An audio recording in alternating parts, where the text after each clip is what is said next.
I spent 6 years loving a man who truly believed reorganizing a bookshelf was equal to paying a mortgage. His name was Tyler. When we met, he had big dreams. Filmmaker, tech entrepreneur, crypto guru, you name it. And me? I was the one who paid the bills while he chased the clouds. I don't say that to be cruel. I say that because for 6 years, I worked a full-time job, paid every utility, covered every grocery trip, and made every car payment, while Tyler found himself in failed side hustles. First, it was a YouTube channel that never got past 300 subscribers. Then NFTs, where he swore he was ahead of the wave. And then crypto, where he lost what little savings he had because he thought Elon Musk would tweet something in his favor. And through it all, I supported him. Not just financially, but emotionally. I listened to every idea, cheered on every half-baked plan, and smiled through every crash and burn moment. Every time he said, "This time it's different," I believed him. I was a fool, a loving, hopeful, patient fool. 2 weeks ago, things started to shift. Tyler got weirdly distant, always on his phone, making passive comments like, "I just need space to grow," or "I feel like I'm stuck in someone else's routine." I assumed he was prepping for another venture, maybe planning to flip vintage lamps on Etsy. I didn't expect what came next. He sat me down after I got home from a 10-hour shift, looking serious like he'd just cured cancer. "I think we should break up," he said. "You don't do enough around the house." I actually laughed, thought it was a joke, but when he didn't even smirk, I realized he meant it. The man I had supported, fed, clothed, and basically raised, was breaking up with me. Because I didn't clean enough? When I asked him to explain, he doubled down. "You leave dishes in the sink. You never fold the laundry. I do all the emotional labor." Let me paint the picture clearly. I work full-time. He hasn't held a job since 2019. If the Wi-Fi went down, I called the provider. If the fridge broke, I scheduled the repair. I handled birthdays, holidays, date nights, everything. Tyler couldn't even order takeout without asking me 3 times if I wanted spring rolls or dumplings, and then still ordering the wrong thing. Meanwhile, his idea of emotional labor was sulking when his online side hustle didn't trend. But here's where it gets truly wild. After breaking up with me, Tyler started acting like he owned the place. He told me, calmly, confidently, that this would be a good reset for both of us, and maybe I could move back in with my mom while I figured things out. He said he'd turn the guest room into an office, maybe get a dog now that no one would complain about the hair. And that's when it hit me. He had completely forgotten whose name was on the deed.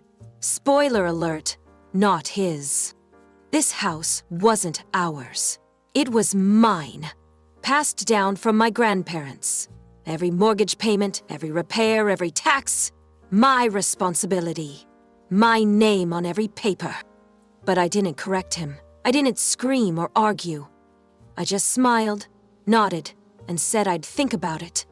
Because sometimes, the best way to handle a man who thinks he's in control is to let him keep thinking it. At least until reality hits harder than I ever could. Tyler strutted around the house like a man who had just inherited an estate, not someone who'd just dumped the person paying his bills. The day after our breakup, he acted like nothing had changed. He woke up late, made coffee using my beans in my kitchen, then parked himself in the living room with his headset on, yelling at teenagers on Fortnite like he didn't just tell me to pack my things. I watched him toss a blanket onto the floor and walk past it 5 times without picking it up. Left dishes in the sink, laundry overflowing from the hamper, all the same things he'd accused me of doing. The difference? I used to actually clean it up. But I said nothing. I was done arguing, done explaining. I was curious, honestly. How far would his delusions stretch? It didn't take long to find out. 4 days later, he told me, with that same smug tone he used when explaining why Dogecoin was the future, that he was having someone over. "Just a friend," he said. "You'll need to give us a little space." In my house. I didn't fight. I just said, "Sure thing," and poured myself a glass of wine. A doorbell rang around 7. I opened it to find a woman holding a bottle of rosé and wearing that nervous but excited smile you get on a first date. Her name was Chloe. She was sweet, actually. Friendly. No idea what she'd walked into. Tyler came bounding down the stairs, barely acknowledging me, and started giving her a tour of my home. "This is the living room," he said. "Thinking about getting a new couch, something more modern. Then this is the kitchen. Love how open it is, great for entertaining. And finally, this is my office, where I get most of my work done." I almost laughed out loud. Work? The only thing he's done in that room is rearrange his Funko Pop collection and rage quit games. I stood in the hallway with my wine, watching him sell her a fantasy. Chloe looked around, nodding along, clearly picturing a life she didn't realize didn't exist. Tyler had never looked more sure of himself, or more ridiculous. At one point, he actually pulled me aside, lowered his voice and said, "Hey, I think it's best if you start planning your move-out timeline. Chloe and I are trying to make this space our own." I stared at him, then smiled. "Oh, don't worry about me," I said. "I've got everything under control." He looked satisfied, thought he'd won. The next morning, while Tyler was still asleep, I called a locksmith. By 10 a.m., the locks were changed. The locksmith even complimented the sturdiness of the door. I thanked him, paid in full, and made myself breakfast. At noon, Tyler came stumbling into the kitchen, rubbing his eyes and scratching his head, like a man who hadn't had a responsibility in years. I didn't even look up from my eggs. "By the way," I said calmly, "I had the locks changed this morning. You'll need to pack your things and be out by tonight." He froze. "What? You can't do that." "Oh, I absolutely can. This house, it's mine. Always has been. You're not on the deed, not on the mortgage. And now, you're not welcome." The panic was immediate. His face went white. He tried to argue, reason, guilt trip, even said, "I thought you loved me." I just sipped my coffee and reminded him not to forget his gaming chair. Chloe showed up during the chaos. Poor girl looked like she'd walked into a live episode of a reality show. When she realized the house wasn't his, her face crumpled. She didn't say much, just turned and left. By 6 p.m., Tyler was gone, along with his ego. I sat on the couch he once said he replaced, turned on a movie, and smiled for the first time in days. Turns out, the best revenge isn't yelling. It's eviction. If I thought that was the end of it, I was sorely mistaken. 3 days after Tyler left, well, after I kicked him out, I got a call from our mutual friend, Matt. The guy sounded hesitant, like he didn't want to be making the call at all. "Hey, just wanted to check in. Also, Tyler's been talking." I raised an eyebrow. "Talking?" Matt sighed. "He's telling people you blindsided him, said he was building a life with you, and you just snapped." I nearly choked on my tea. According to Tyler's new version of events, he had been patiently putting up with me for years while I failed to pull my weight. He claimed he had poured his heart, soul, and savings into our relationship, and I threw him out with no warning, said I manipulated him, used him for companionship, then tossed him aside when I got bored. Let me be clear. Tyler's total financial contribution over 6 years could maybe cover a large pizza and a six-pack. And even that's a stretch. But it didn't stop there. He told some people we had a verbal agreement that he'd get half the house once we were serious. Others, he claimed we were basically married, and this was just a messy divorce. Meanwhile, I was still finding random receipts he left behind. For takeout I paid for. The smear campaign didn't slow down. Within a week, 3 more mutual friends reached out with variations of Tyler's sob story. I ignored most of it. Let him cry to anyone who would listen. I had better things to do. But then I got a message from Chloe. Yes, that Chloe. It was a long paragraph, apologizing for everything. She said she had no idea the house wasn't his, that Tyler had told her he was handling the property transfer, and that I was just staying there temporarily after a rough breakup. Had to reread that sentence twice. property transfer? What was he planning to do? Forge my signature with a crayon? She ended the message with, "I just wanted to say I'm sorry for believing him. He's not who I thought he was." I didn't respond, not because I was angry at her. She was just another one of his illusions, but because I didn't need her apology. I already knew who Tyler was. And now, so did she.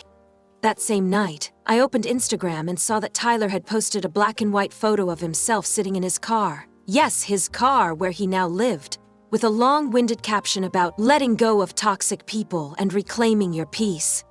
I laughed so hard I had to sit down. Letting go of toxic people? He was the human equivalent of a gas leak. But here's where it gets truly ridiculous. 2 days later, I found out from Matt that Tyler was planning to throw a housewarming party. Let me say that again. A party. In my house. The house he no longer lived in. Apparently, he'd been telling people that we were just on a break, and he'd be moving back in soon. He even told one couple to hold off on buying gifts until he finished redecorating. I didn't know whether to laugh, cry, or send him an eviction notice made of glitter and sarcasm. But instead of confronting him, I did something better. I gathered up every piece of junk he left behind. His broken gaming headset, his cracked ring light, and yes, the vision board he made with pictures of Lamborghinis and yachts, and donated it all to a local charity. When the charity worker came to pick it up, she looked at the pile and said, "Wow, someone starting over?" I smiled and said, "You have no idea." Tyler may have thought he was crafting a new story, one where he's the victim and I'm the villain, but I had the truth, and the deed, and the locks. And sometimes, that's all the closure you need. I figured Tyler would eventually move on, find a new target, maybe reinvent himself as a life coach or a branding consultant for other failed dreamers. But nope, the man doubled down. About a week after the charity haul, I met up with my sister Jess for brunch. She was quiet through most of the meal, kept glancing at her phone like it might explode. Finally, I asked, "What's going on?" She sighed, set her fork down, and said, "Don't be mad, but Tyler reached out to me." My stomach sank. "He told me he was living in his car," she continued. "Said you kicked him out with no warning and he had nowhere to go. He seemed really desperate." I clenched my jaw. "And?" "I gave him $2,000, she admitted, barely above a whisper. I nearly flipped the table. Jess held up her hands. "Wait, let me finish. I didn't just hand it to him. I made him sign a written IOU with repayment terms and even used his car as collateral." I blinked. She pulled out her phone and showed me the text thread. Sure enough, there was a signed agreement and photos of his car's title. Jess shrugged. "I figured if he's telling the truth, it helps him.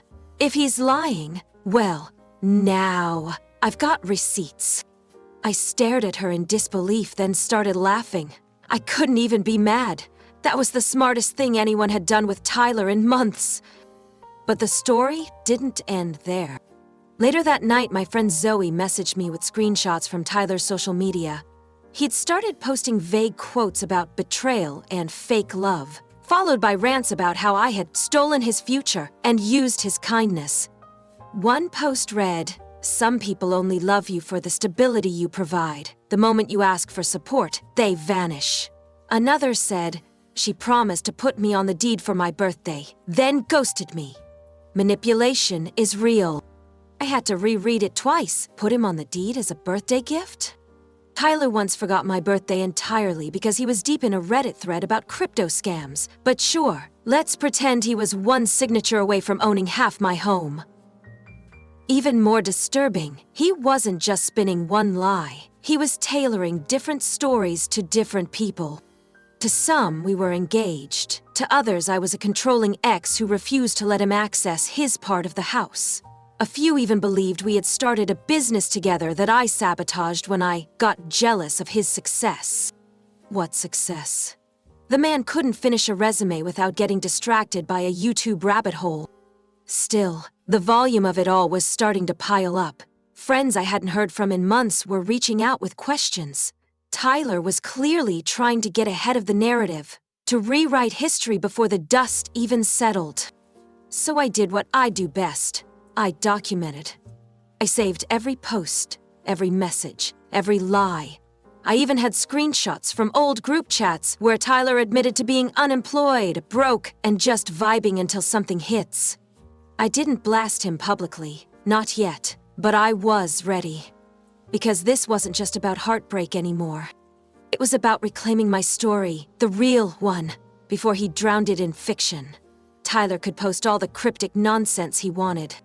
At the end of the day, I had the facts. I had the title deed. I had the receipts, and most importantly, I had a front row seat to watch him unravel, one lie at a time. Last Sunday, I ran into someone I didn't expect to ever see again. Tyler's mom. I was in the middle of grocery shopping, halfway between the produce and the cereal aisle, when I nearly bumped into her cart. She looked up, paused, then said, "We need to talk." Now, to be fair, she'd always been polite to me, sweet even, but the look in her eyes wasn't just concern. It was something heavier, worn down, like someone who'd finally connected a long string of red flags.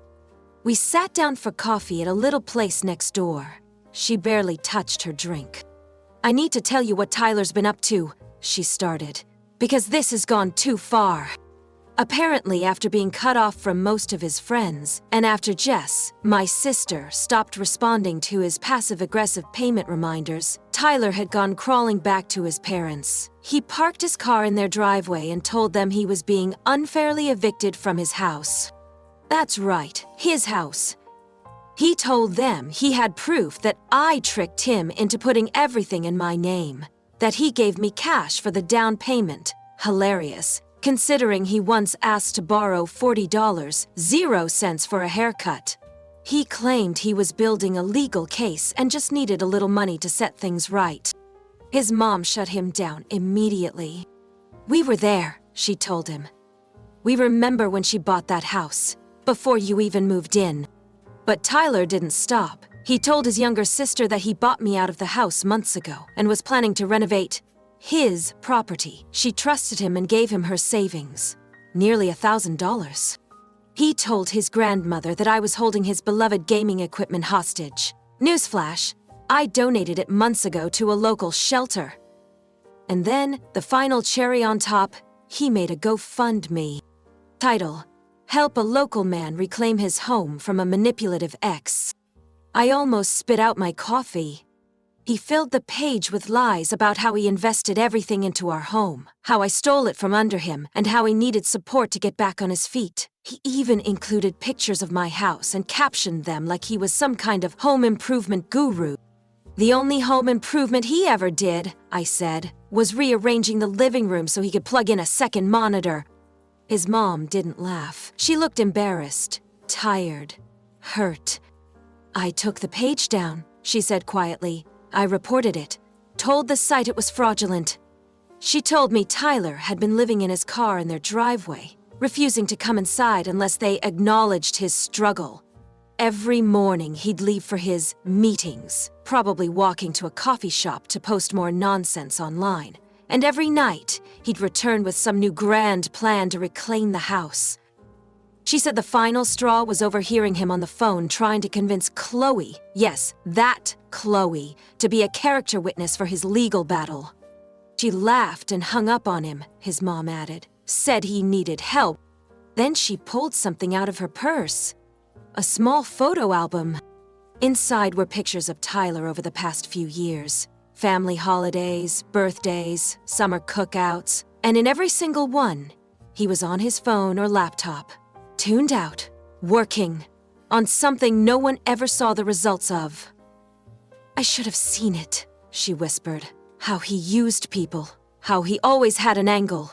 I enabled him for too long, and I'm sorry you got caught in it." I tried to hand the album back. She shook her head. "Keep it. Maybe one day he'll want to see who he used to be."